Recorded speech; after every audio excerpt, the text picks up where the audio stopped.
जीर्ण होता है। तो मिथिला की प्रारंभिक जो जहाँ से मिथिला के का वर्णन आरंभ होता है, महाराज निमि से वर्णन आता है ना, निमि पालयति इति नेपालः, निमि के द्वारा पालित नेपाल। अब उस समय उस क्षेत्र के बड़े पराक्रमी महाराज निमि, इधर और बड़े पराक्रमी एक वंश इक्ष्वाकु वंश,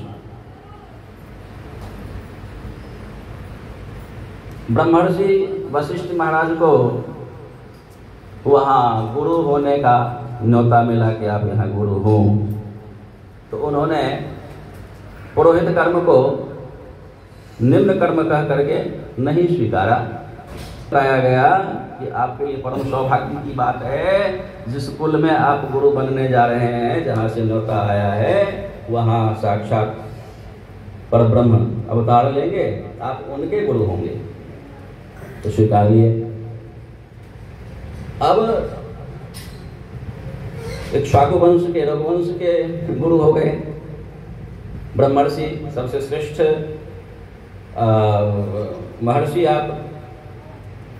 निमि महाराज को यज्ञ करना था, उनको ही बुलाया, उनको निमंत्रण किया कि आप यज्ञ करा दें। उस समय वो व्यस्त थे, कहा कि ठीक है, हम बाद में आपका यज्ञ करा देंगे।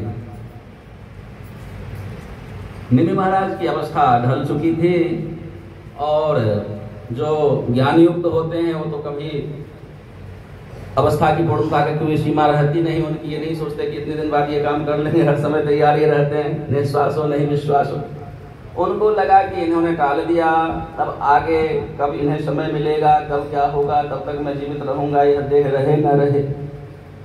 तो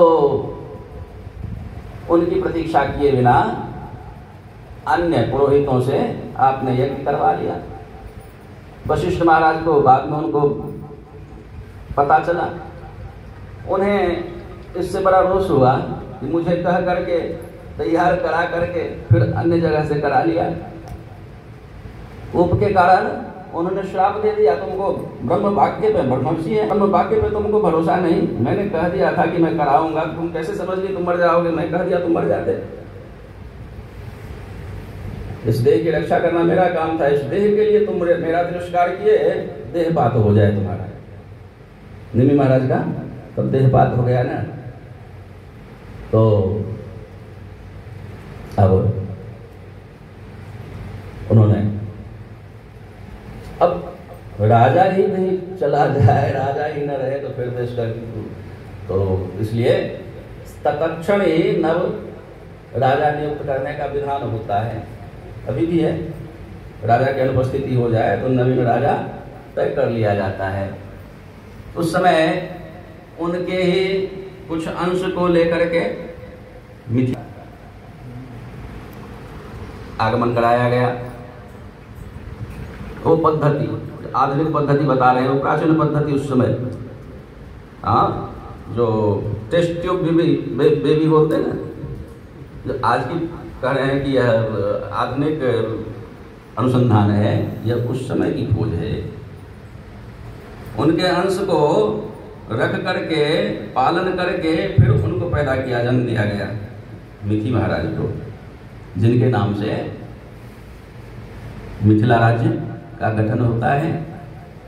और उस समय निमि महाराज के आने पर हाहाकार हो गया पूरे जन समुदाय में। देवगण भी बड़े हताश हुए, आए,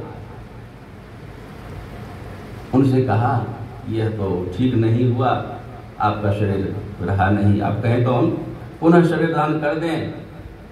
निमि महाराज ने कहा कि नहीं नहीं, अब तो जो हो गया सो हो गया, अब आप देना ही चाहते हो देवगणों, तो आप यह मुझे वरदान दो, ये महर्षि वशिष्ठ जी, ब्रह्मर्षि वशिष्ठ जी जिस इक्ष्वाकु वंश का गुरु होने पर इतने गौरवान्वित होते हैं, जिसके पास सारा जगत वर लेने आता है, मांगने आता है, हाथ फैलाने आता है, आप ऐसा वरदान दो कि हमारे कुल में, हमारी इस धरती पर ऐसी कोई शक्ति आए तो उस कुल वाले को यहाँ झुक कर मांगने के लिए आना पड़ा।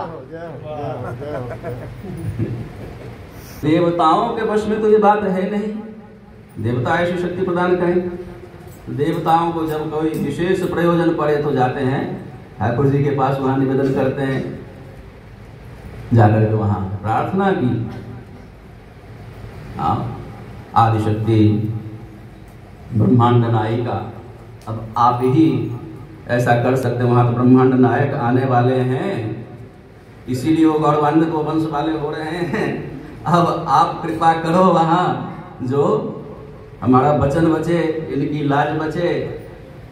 तब ब्रह्मांड नायिका अखिलेश्वरी, निखिलेश्वरी, रामप्रिया, उन्होंने कहा कि ठीक है, हम वहां आएंगे।